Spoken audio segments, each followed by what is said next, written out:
Hi, what's up, y'all? JV Harris here. I just wanted to do a short little video. I'm gonna be doing a lot of these coming up soon because I pretty much just used 2018 as kind of like a figuring out period, trying to figure out how I want to do this channel and what kind of shit I want to make. I ended up deleting so much shit. Y'all have no idea. I'm a little bit of a perfectionist when it comes to certain things. It's like creative things. If it doesn't come out the way that I envisioned it in my head, I hate that shit. So, like, bear with me. I'm gonna have to just stop doing that shit.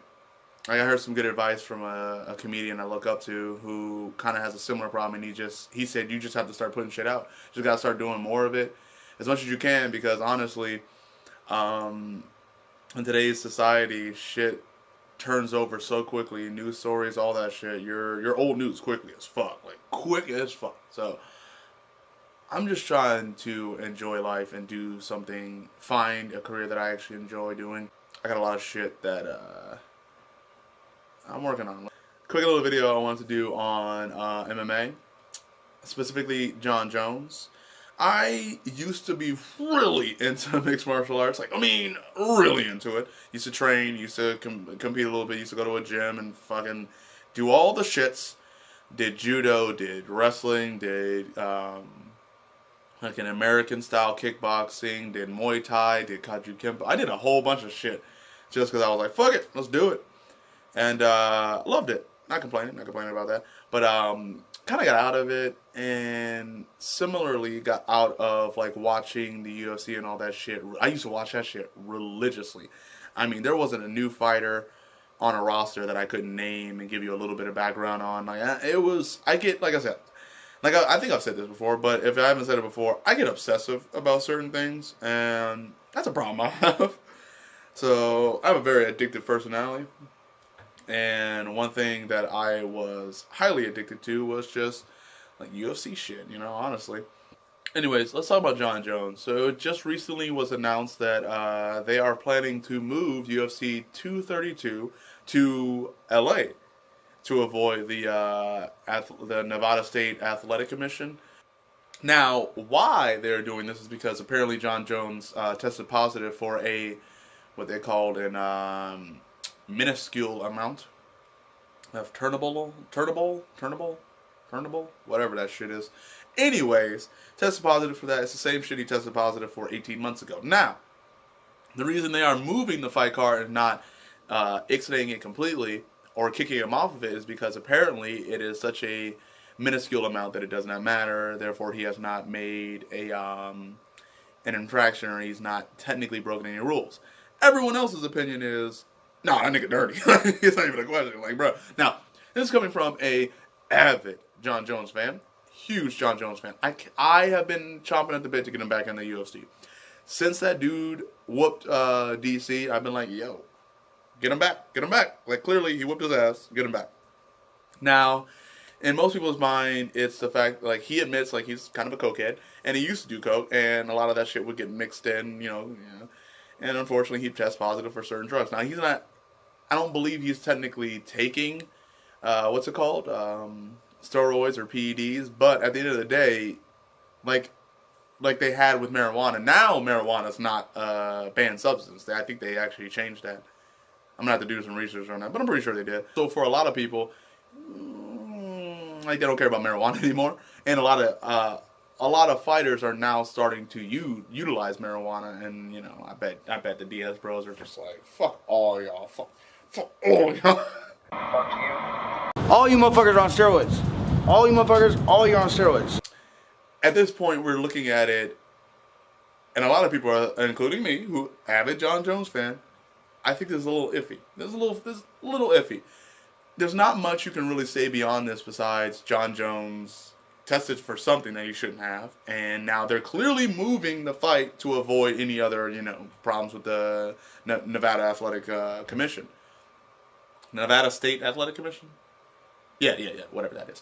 Anyway, you know what I'm talking about. Anyways, now with that, I wonder how this is going to go over, because if Jon wins, I mean, for Jon, it's a win for him because he doesn't get kicked off and he still gets to fight.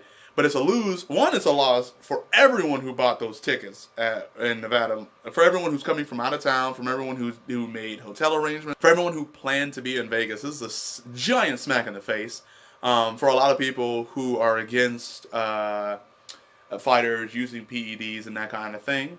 Mark Hunt, this giant middle finger to those dudes. And Mark Hunt did not respond well to this. DC did not respond well to this. There's a lot of fighters who, unfortunately, took this as a giant slap in the face themselves. So, and this is something that a lot of people have commented on when it comes to the UFC, and specifically Dana White's preferential treatment when it comes to certain fighters. I mean, there's no question. Conor McGregor gets treated differently than other fighters. Jon Jones gets treated differently than other fighters. Hell, DC gets treated differently than other fighters. I mean, you have a certain level of respect and notoriety in the fight game in the UFC, you're gonna get some perks. You're going to. You have power in the UFC. You have power in the fight game. Now, when it comes to Jon Jones, this is gonna be a weird thing to see how it plays out, because if Jon wins, I think that's gonna be a weird thing. A lot of people are gonna write him off. A lot of people are gonna write off the win. Who knows how they're going to handle the media storm after that? Who knows how they're going to handle the media storm now? I don't even know how that's going. How I found out about this was Joe Rogan, of course. Joe posted it on his Facebook page, and I was like, oh, shit. Oh, Joe's spilling the tea. And it's so funny, because Joe has no quarrels when it comes to, like, bad-mouthing the UFC. Like, a lot of people are company men, and they'll be like, Jon Jones tested positive for what? I didn't even hear about that. Now, so, that ain't Joe Rogan. Joe Rogan ain't that. Joe Rogan's the type of man that he's like, my opinion is my opinion. I'm a commentator, and I'm going to comment on the fight game. Now, if that like hurts your business, the UFC, I'm sorry. That's not my problem. He's not the president. He's not a CEO. He doesn't care about numbers. You know what he cares about? Promoting. He cares about commentating on fights. He's not a promoter. Excuse me. He cares about commentating on fights. All fights, any UFC fights, that's his job. So if you're a fighter, if you're in the fight game, blah, blah, blah, blah, blah, blah, blah, he's going to comment on that shit. I respect Joe for pointing that out. I respect Joe for being unbiased and, going like, hey, this is the information. Do with it as you please. So my only thing is I'm curious to see where this goes. I don't know. I have no idea. No clue. I'm here for the ride just like you are. I don't know how they're going to spin this. Dana White made a statement saying that he didn't break any rules and blah. Like what I just said. He said he didn't break any rules, minuscule amount, blah, blah, blah, blah, blah. So technically, John, otherwise, if he didn't, Dana White was like, if you did break the rules, I'm cutting that nigga. And, I mean, you can say that. You say that, and yet, Conor McGregor assaulted people on a bus. So, I don't know at this point. I don't know. And again, I'm a huge Conor McGregor fan, but that was some bullshit. Let's be real. If any other fighter did that shit, are they still in the UFC?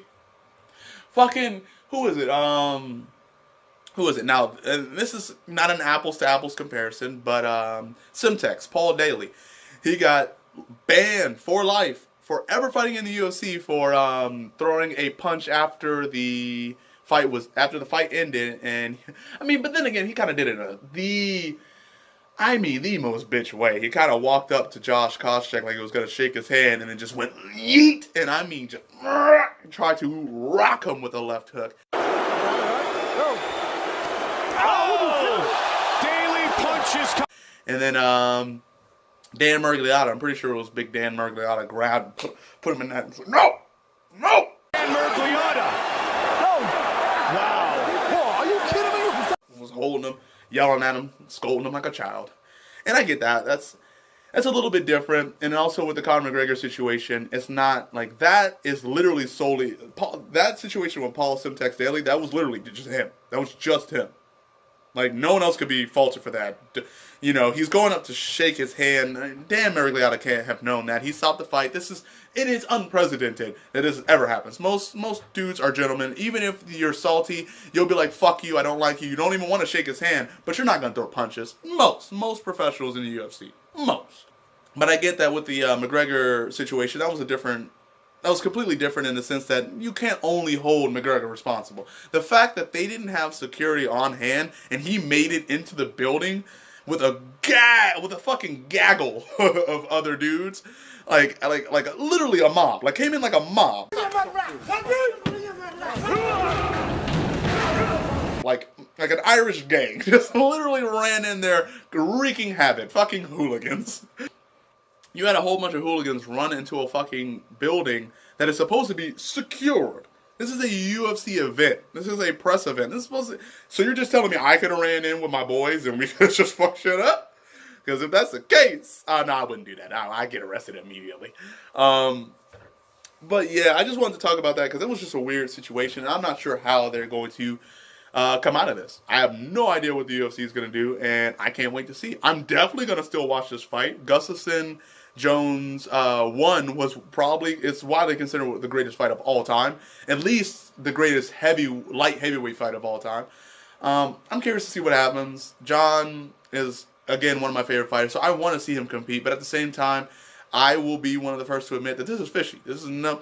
Before, I was like, okay, it was a small amount. He admits he's a cokehead. He literally said to DC during the press conference, I beat you on coke. How does that make you feel? Like, this dude gives no fucks. So, I don't know, man. I don't know. We'll see what happens. I'm curious.